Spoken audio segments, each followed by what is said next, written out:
और इंस्पेक्टर, डंडा नीचे रख। तू जानता नहीं है मेरा नाम चिंगारी है, चिंगारी किन्नर। और अगर चिंगारी भड़क गई ना, तेरा पूरा खानदान जल के राख हो जाएगा, समझा? ओए, तेरी जैसी चिंगारी को जुत्ती से बुझाती हूँ मैं। सीमा पटेल नाम है मेरा। ए चिंगारी, जब जेल में तेरा तेल निकाला जाएगा ना, जब तुझे पता चलेगा। शायद तुझे सिद्धांत कश्यप के सिद्धांतों के बारे में नहीं पता। एक बार थाने चल, जब तुझे पता चलेगा कि सिद्धांत कश्यप क्या है, समझ गई? ओए सिद्धांतवादी, तूने क्या सोचा? ये हथकड़ी तूने लगाई है? अगर तू ऐसा सोच रहा है ना, तो ये तेरी सबसे बड़ी भूल है, क्योंकि चिंगारी की मर्जी के बिना ना चिंगारी को कोई छू भी नहीं सकता। बड़ा घमंड है तुझे अपने ऊपर। सीमा पटेल नाम है मेरा। तेरी जैसियों की नाक में नकेल डालना अच्छी तरह से जानती हूँ मैं। किस जुर्म में मुझे गिरफ्तार किया जा रहा है?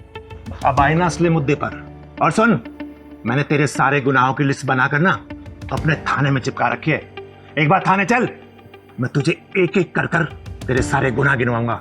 अगर मैंने चुपचाप ये हथकड़ी लगवा ली ना, इसका मतलब ये नहीं कि मैं चुपचाप थाने चली जाऊंगी।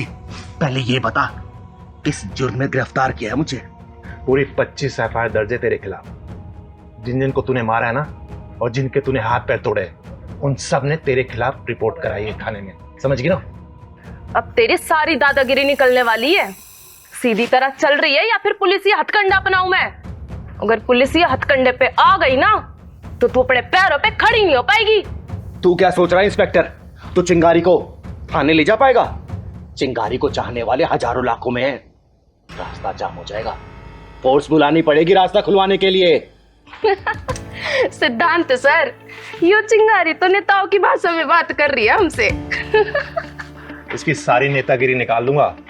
एक बार थाने तो चलने दे इसे, वहीं तेल निकालूंगा तेरा। चल। और इंस्पेक्टर, मेरी बात सुन ले, उसके बाद तू जहां बोलेगा ना, वहां ये चिंगारी जाएगी।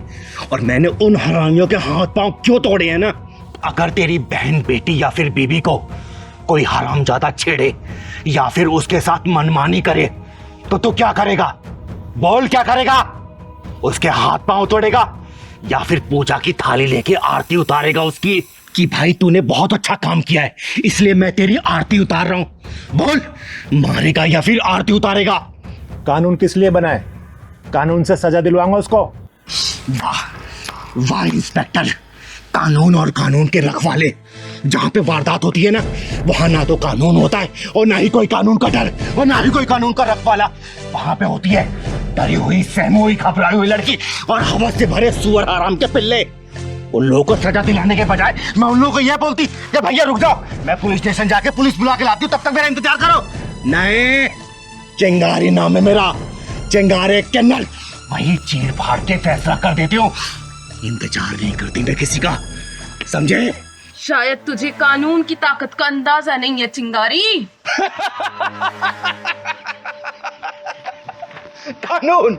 कानून की ताकत से अच्छी तरह वाकिफ है ये चिंगारी। कानून एक मकर जाल की तरह है जिसमें सिर्फ छोटे मोटे कीड़े मकोड़े फंसते हैं और बड़े जानवर उस कानूनी मकर जाल को तहस नहस करके निकल जाते हैं। और किस कानून की बात कर रहा है इंस्पेक्टर तू? इंस्पेक्टर, बलात्कार की शिकार लड़की जब मर जाती है ना, तो पोस्टमार्टम में उसका शरीर को चीर फाड़ दिया जाता है और वहीं पर अगर उसको कर्मी को थोड़ी सी भी खरोच आ जाए ना, तो उसे पूरा इलाज दिया जाता है, उसका पूरा ख्याल रखा जाता है और फिर शुरू होता है ये कानूनी नाटक जो कि 10-15 साल लगा ही देता है। और उस बीच में उस शर्मनाक घटना को याद करके लड़की के माँ बाप पल पल रोते हैं, तड़पते हैं। इंस्पेक्टर सिद्धांत कश्यप जिस कानून की बात कर रहा है ना, अगर वो कानून सही तरीके से जांच करवाए तो आधे से ज्यादा बेकसूर जेल में बंद मिलेंगे और कसूरवार बाहर घूम रहे होंगे। इसलिए चिंगारी ने अपनी अदालत बना रखी है, अपना कानून बना रखा है। और चिंगारी की अदालत में तारीख नहीं, सजा मिलती है, वो भी सजा ऑन द स्पॉट। चिंगारी मरने से नहीं डरती और नहीं मारने से डरती है। चिंगारी सिर्फ डरती है तो हारने से डरती है, समझा? सीमा, मुझे लगता है कि हम किसी गलत घर में आ गए। ये चिंगारी का घर नहीं है, चलो यहां से। सही कह रहे हैं सर आप। मैंने भी किसी से सुना था कि चिंगारी इंदौर चली गई है अपनी गुरु माँ के पास।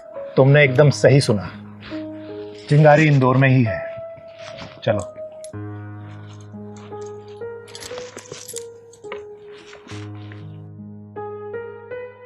कैसे कर्मराज भैया?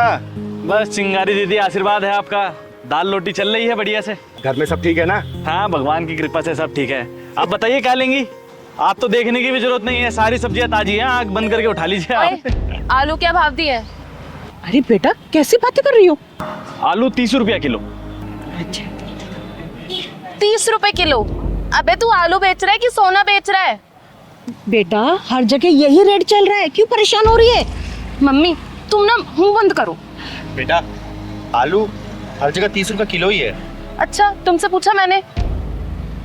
तू बता, ये गोभी क्या भाव दी है? गोभी 50 रुपया किलो। 50 रुपए किलो?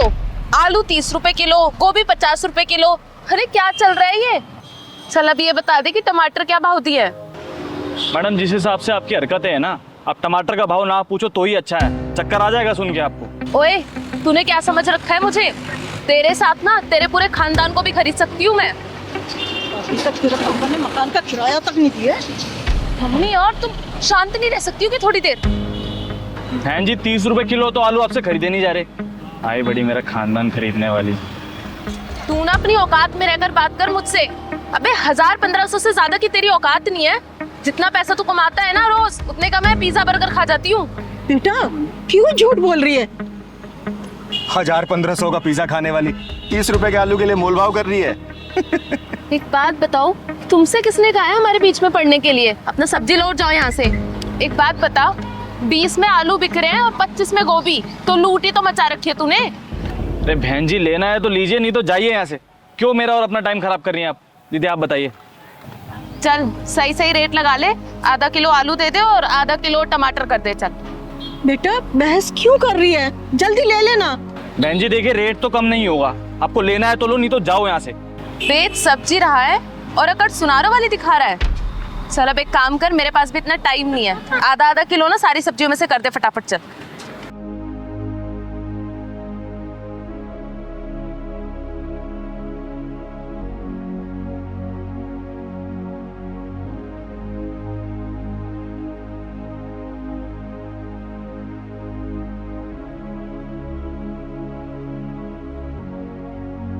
लो मैडम जी 50 रुपए हो गए आपके। 50 रुपए? अरे भाई किस हिसाब से 50 रुपए हो गए? देख 30 रुपए की सब्जी है ये, 30 रुपए दूंगी, उससे ज्यादा 1 रुपया भी नहीं दूंगी। और सब जानती हूँ मैं, 10 रुपए की सब्जी लाके 50 रुपए में बेचते हो तुम। इसलिए ना मैं तेरे साथ नहीं आती हूँ। मैडम जी आप पागल है क्या थोड़ी सी? अरे कर्मराज भैया, इन जोशों की औकात क्या है? पूछना नहीं पड़ता, खुद ही बता देते हैं ऐसे लोग। और तेरी औकात क्या है? गली गली में ताली बजाना और 10-10 रुपए मांगना। ओए घमंडी औरत, तू कर्मराज भैया से माफी मांग, वरना तेरा थोपड़ा बिगाड़ दूंगी मैं। बहन तो दीदी मत मारो इनको, ये लोग अपनी झूठी शान के चक्कर में अपना आत्मा और ज़मीर तो बेच ही चुके हैं। इनको मार के कोई फायदा नहीं है दीदी, कोई फायदा नहीं है। जिन लोगों की आत्मा और ज़मीर मर चुके हैं उनको मार के क्या फायदा, आप खुद बताइए ना।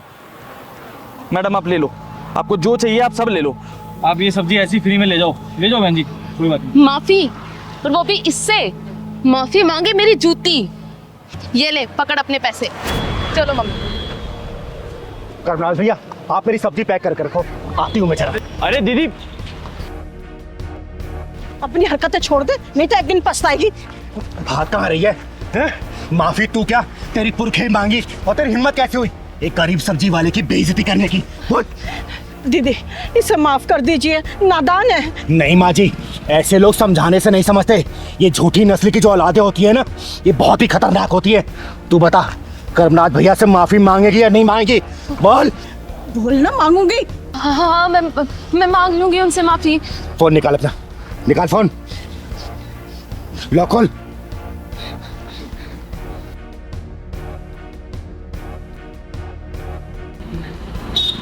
हेलो कर्मराज भैया। जी चिंगारी दीदी बोलिए। ये बात करो इस छप्पन छोरी से, बात कर, माफी मांग। हाँ भैया मैं माफी मांगती हूँ आपसे। मैंने जो भी बदतमीजी की आपके साथ, मैं आइंदा कभी नहीं करूँगी। आप मुझे माफ कर दीजिए। आपको आपकी गलती का एहसास हो गया, मेरे लिए इतना काफ़ी है, लेकिन आगे से किसी गरीब के साथ ऐसा मत कीजिएगा। हाँ भैया मैं किसी के साथ आइंदा से ऐसा नहीं करूँगी। ठीक है दीदी। ठीक है। आगे से किसी के साथ ऐसी हरकत करेगी ना, जान से मार दूंगा तुझे, समझी? और बहन जी, अपनी बेटी को समझा देना, अच्छा नहीं होगा इसके लिए। वैष्णवी बेटा, वैष्णवी, क्या हुआ बेटा? तू इतनी परेशान क्यों लग रही है? छोड़ दो मुझे दीदी, मुझे जाने दो। वैष्णवी बता क्या हुआ है? क्यों रो रही है? चुप, मुझे बता। दीदी मैं अपनी जिंदगी से परेशान हो गई हूँ, तंग आ गई हूँ मैं अपनी जिंदगी से। बस अपनी जिंदगी को खत्म करने जा रही हूँ। खत्म करने जा रही है? क्यों बेटा, क्या हुआ? तेरी शादी तो तेरे माँ बाप ने अच्छे घर में की थी ना? अच्छे घर में की थी दीदी, लेकिन मुझे अच्छे लोग नहीं मिले, ना अच्छी सास मिली, ना अच्छा पति मिला। बेटा मुझे खुल के बता, बात क्या है, बता मुझे। दीदी मैं किस्मत को दोष दूं या भगवान को दोष दूं? आज मेरी शादी को 5 साल हो गए हैं, लेकिन भगवान ने आज तक मेरी गोद सूनी रखी है। आज तक मुझे कोई बच्चा नसीब नहीं हुआ दीदी, कोई बच्चा नसीब नहीं हुआ। और इसी का ताना मैं अपने पति से सुनती हूँ, अपनी सास से सुनती हूँ, कभी बांझ कहलाती हूँ तो।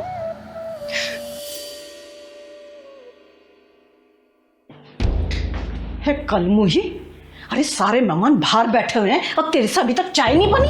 अरे एक बच्चा तो नहीं दे सकती है, कम से कम मेहमानों के लिए ढंग से चाय तो बना ले, हैं? हमारे घर की इज्जत बनी रहेगी।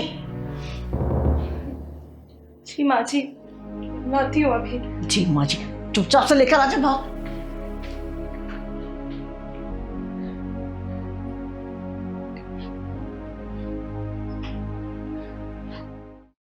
अरे कलमुही, कहाँ मर गई?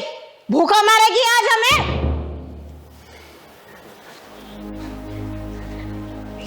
ये लीजिए माँ जी, खाइए, ये लीजिए। ए, तेरा दिमाग खराब हो गया है क्या? मेरे बराबर में बैठेगी? नीचे बैठ, नीचे बैठ।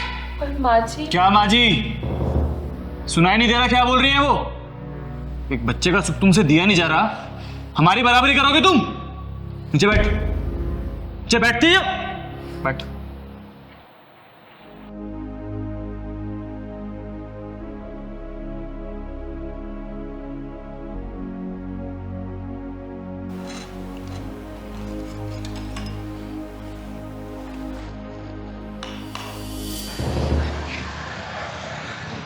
बेटा तू मेरे साथ चल, आज तेरे पति और तेरी सास के पिछवाड़े में ऐसा ढक्कन लगाऊंगी ना कि जिंदगी भर वो ताना देना भूल जाएंगे। और तू चिंता मत कर बेटा, भगवान ये तेरी गोद ना जरूर हरी भरी करेगा, जरूर। तो चल मेरे साथ, चल। तो अच्छा हुआ चली गई अपना काला मुंह लेकर, जब से इस घर में आई है ना सारा सुकून ही चला गया है। तू चिंता मत कर, तेरे लिए ना इससे भी सुंदर बहू लेकर आऊंगी मैं। कम से कम मुझे दादी बनाएगी और तुझे बाप बनाएगी, बांझ कहीं की। और मर जा कहीं जाके तो अच्छा है। सही कह रही हो माँ, बोझ ही बनी हुई थी इस घर पे वो। अरे एक बच्चे का सुख तो दे नहीं पा रही थी मुझे, अब तो मर जाए अच्छा है वो।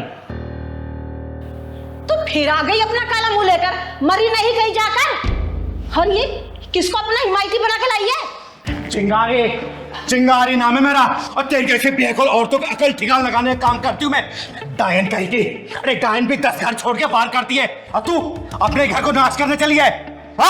ओए, तमीज से बात कर। तू जानती नहीं है, एक फोन करूंगा ना जेल की सलाखों के पीछे दिखाई देगी अभी। अबे तो पुलिस बुला ले या फोर्स बुला ले, चिंगारी का कोई बाल भी बाका नहीं कर सकता, समझा? अरे हमने किया क्या है और हमारे घर में कैसे घुसी चली आई? किया क्या है? अरे अब भी कुछ बच गया है क्या करने के लिए? ये बताइए कि आप लोगों ने क्या नहीं किया है। माँ जी, आपको मैंने कितना प्यार किया था, कितना सम्मान दिया, कोई कसर नहीं छोड़ी आपकी सेवा में, और आपने क्या किया मेरे साथ? मुझे बांझ का नाम दे दिया। और आपकी तो कितनी सेवा करती थी ना मैं रात दिन, आपको पति नहीं भगवान माना था मैंने, और आपने मुझे अकेले मरते में छोड़ दिया। एक बार भी नहीं सोचा कि मेरा क्या होगा। और एक बात बताइए, डॉक्टर को जब हमने चेकअप करवाया था तो डॉक्टर ने क्या बोला था कि कमी सिर्फ मुझ में नहीं है, कमी हम दोनों में है। तो फिर बात का नाम मुझे ही क्यों मिले, सब कुछ मुझे ही क्यों सहना पड़े? तो बुढ़िया, भगवान ने तेरी झोली में इस औलाद का सुख दिया है ना, तो इसलिए नहीं दिया कि किसी औरत को तू बांझ बोले। अगर भगवान इस औलाद नहीं दे रहा तो याद रखना, भगवान के घर में देर है लेकिन अंधेर नहीं है। कल को ये औलाद का सुख भी छीन सकता है, समझे? और सुन, ये चिंगारी तुझे श्राप देके जाती है, श्राप। बहुत जल्दी तू इस औलाद से वंचित हो जाएगी, वंचित। चिंगारी जी, नहीं, ऐसा अनर्थ मत कीजिए, मेरे बच्चे को इतना बड़ा श्राप मत दीजिए। मैंने इसके साथ जो कुछ किया ना, मैं उस सब चीजों के लिए सब माफी मांगने के लिए तैयार हूँ, पर आप ऐसा श्राप मत दीजिए, मत दीजिए।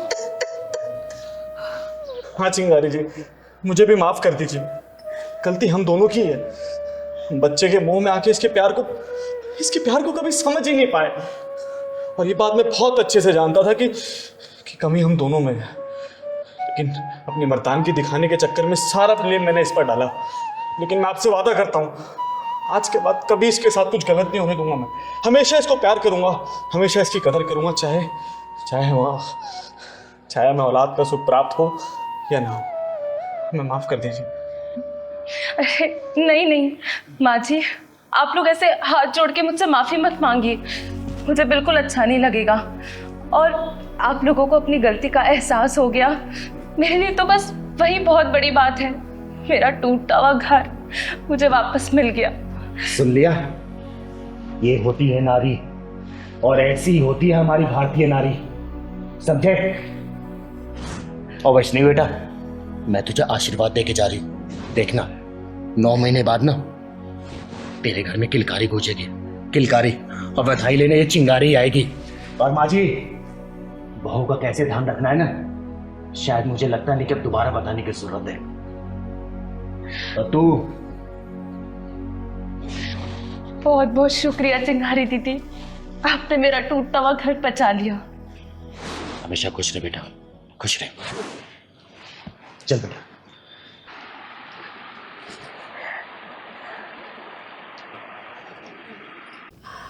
अरे यार हनी, कल रात ना कुछ ज़्यादा ही ड्रिंक कर लिया हमने, मेरा तो सर ना फटे जा रहा है।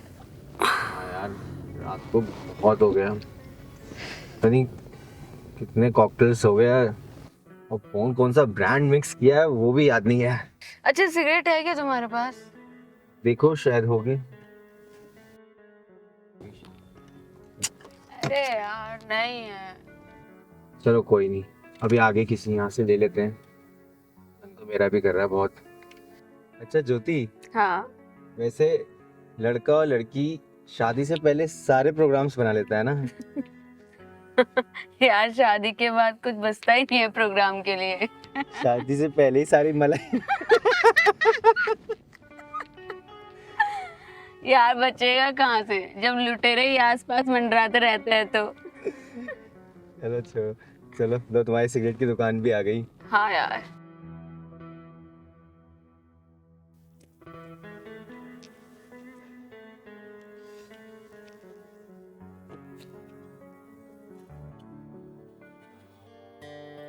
भैया 2 पांच देना।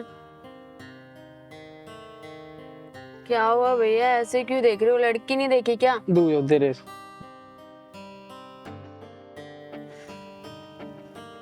माचिस।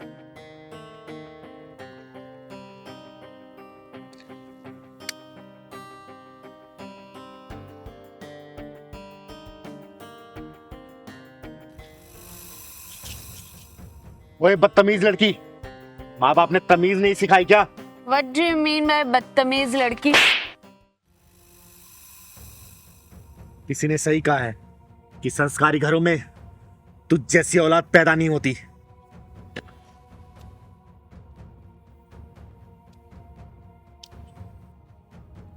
क्या हुआ ज्योति? ए, तूने से थप्पड़ कैसे मारा? अगर किन्नर नहीं होती ना तब तक जमीन चाट रही होती।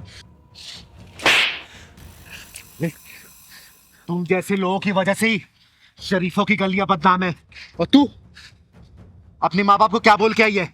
किस कमीने के साथ जा रही है? बोल। तुमसे क्या मतलब? क्यों बताऊं मैं तुम्हें?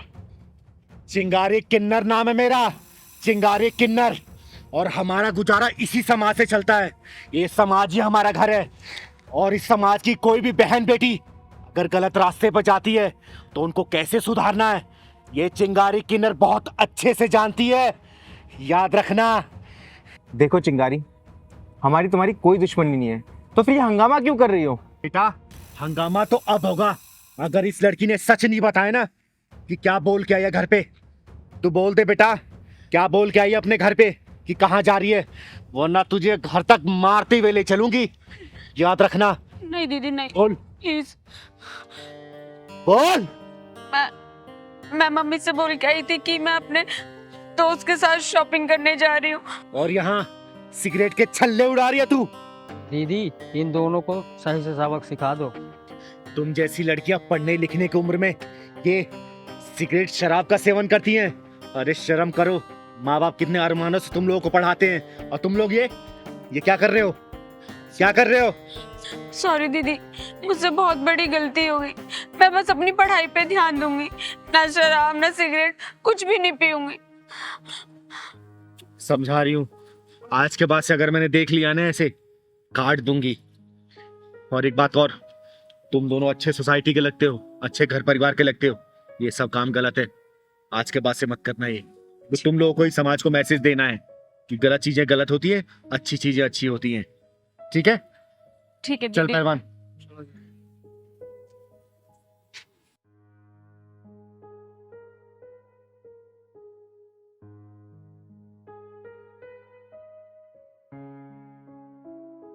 ज्योति, वैसे किन्नर कह तो सही रहा था, हम अपनी लाइफ खराब कर रहे थे और हमें कोई समझाने वाला भी नहीं था।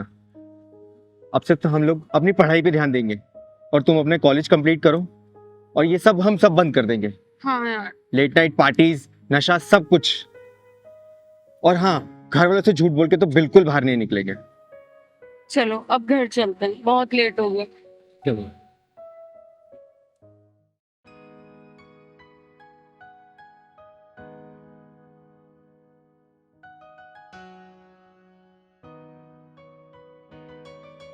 दीदी अभी तक नहीं तैयार हो आप? तैयार हो तो रही हूँ, तुझे बड़ी जल्दी रहती है। दीदी एक बात बोलूं, बुरा तो नहीं मानोगी?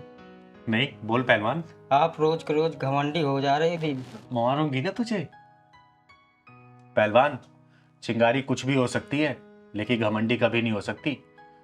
वैसे ये बात तेरे दिमाग में आई कैसे? दीदी बस मेरे मन में आया तो बोल दिया। बेटा पहलवान, घमंड इंसान का सबसे बड़ा दुश्मन होता है और इस दुश्मन से हमेशा बच के रहना चाहिए। आई बात समझ में तुझे? जानता है हम कहाँ जा रहे हैं? हम लोग चौधरी जी के यहाँ जा रहे हैं। उनके घर में 20 साल के बाद लड़का पैदा हुआ है, तो आज थोड़ा सज सवर के जाएंगे ना। एक काम कर, तू भी बढ़िया से कपड़ा पहन ले। फिर तो दीदी मोटा माल मिलेगा। हाँ हाँ, सही कह रहा तू। चल अब मैं तैयार हो गई, चल।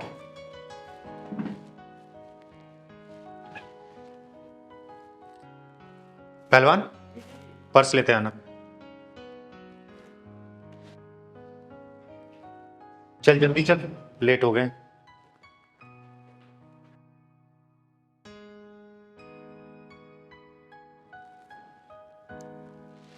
चल पहलवान, गेट बंद कर दे।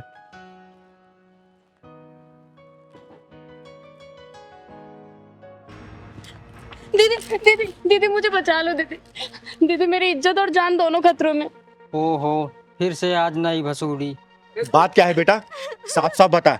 रही बात तेरी इज्जत और जान की, तो तू अब चिंगारी किन्नर की शरण में है। तेरी तरफ कोई आंख भी उठा के नहीं देख सकता। बात बता मुझे, क्या हुआ? दीदी मेरा नाम भावना है और मैं मुल्तानी मोहल्ले में रहती हूँ। मेरा पति एक नंबर का शराबी है और मेरा जेठ वो तो एक नंबर का अय्याश है। लगता है मामला गंभीर लग रहा है। जाने के पहले ही दीदी ढक्कन लगा के जाएंगी। बेटा तू डर मत, तू आ वहां बैठ और बात बता मुझे साफ साफ। डर मत बेटा, तू बैठ यहाँ पे। हाँ भावना, अब बात बताओ, घर में कौन कौन है तुम्हारे? हम 3 लोग हैं, मैं, मेरा पति और मेरा जेठ, मेरी जेठ की गंदी नज़र रहती है मुझ पर। जब मैं घर में अकेली रहती हूँ तो मुझे पता नहीं बहुत गंदी नज़रों से देखता है। ये बात तुमने अपने पति को बताई कि नहीं बताई? रोज बताती हूँ शराबी को कि तेरा भाई मुझे अपनी लुगाई बनाना चाहता है। तो तेरा पति अपने भाई को कुछ भी नहीं कहता है क्या? वो कमीना तो कहता है कि मेरा बड़ा भाई है, उसे भी खुश कर दिया कर, तेरा क्या घिस जाएगा उसमें। हे भगवान, ये सब क्या हो रहा? कैसे कैसे लोग? ऐसे नीच और हरामी के पिल्लों के पिछवाड़े में ढक्कन लगा के बिना ढक्कन वाले गट्टर में डाल के ढक्कन लगा देना चाहिए। दीदी क्या बताऊं, कल रात तो हद ही हो गई।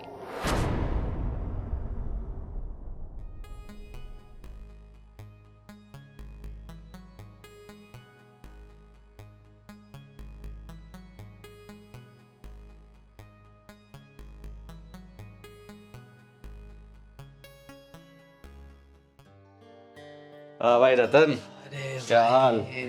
बस मैंने भी आप ही को याद किया था बस भाई। हाँ भाई बता। भाई दारू भी नहीं है भाई। क्या बात है छोटे, बोतल भी पूरी खाली कर दी, लेकिन फिर भी तो सुरूर में नहीं लग रहा है। भाई सुरूर कैसे आएगा बता, इतने से तो है भाई। हाँ। पैसे नहीं है मेरे पास और दारू लानी है। पैसे वैसे तो मिल जाएंगे, पहले ये बता कि हमारी तुम्हारी भावना कहाँ है? नजर नहीं आ रही कहीं। अरे वो अंदर लेटी होगी भाई। क्या अंदर लेटी है? क्या बात है रतन, तूने आज उसको कुछ ज्यादा ही थका दिया क्या कि अंदर आराम कर रही है? अरे ऐसा कुछ भी नहीं है भाई।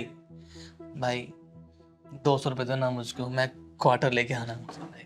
अरे 200 क्या छोटे, तू ये पूरे 400 पकड़, लेकिन हाँ 2 घंटे से पहले दिख मत जाइयो। अरे भाई आप बोलो तो मैं पूरी रात ही ना हूँ। जा छड़े ऐश कर।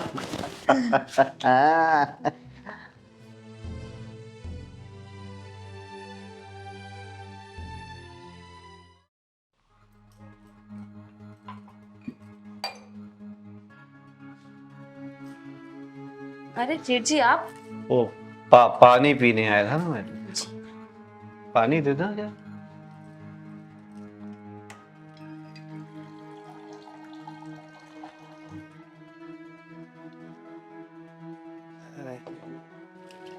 जेठ जी पानी।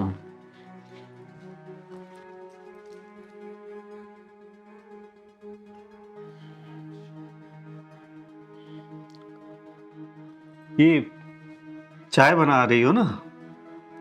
अच्छी चाय बनाती हो तुम। वो पानी भी गिलास भी तो रखना होता है ना। जेठ जी आप बैठिए, मैं आपके लिए चाय बना के लाती हूँ। हाँ, पानी का गिलास भूल गया मैं।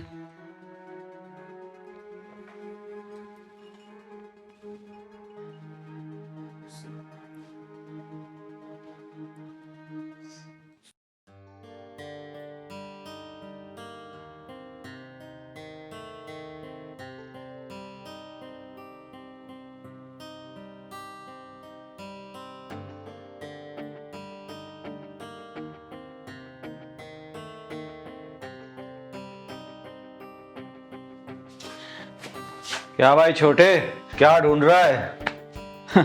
मुझे पता था तेरी किस्मत इस बोतल की तरह हमेशा खाली रहेगी। रुक, ये ले, पूरे 500 रुपए हैं, ऐश कर। भाई thank you भाई। तू भी ऐश कर और मैं भी ऐश करूंगा। दूसरे कुछ करना।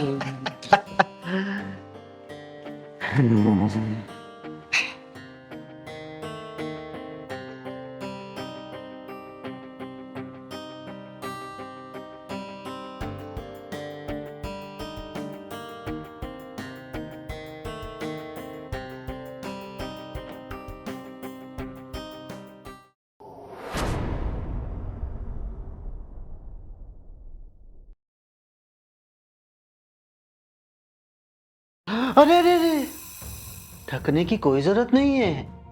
अरे जैसे रतन है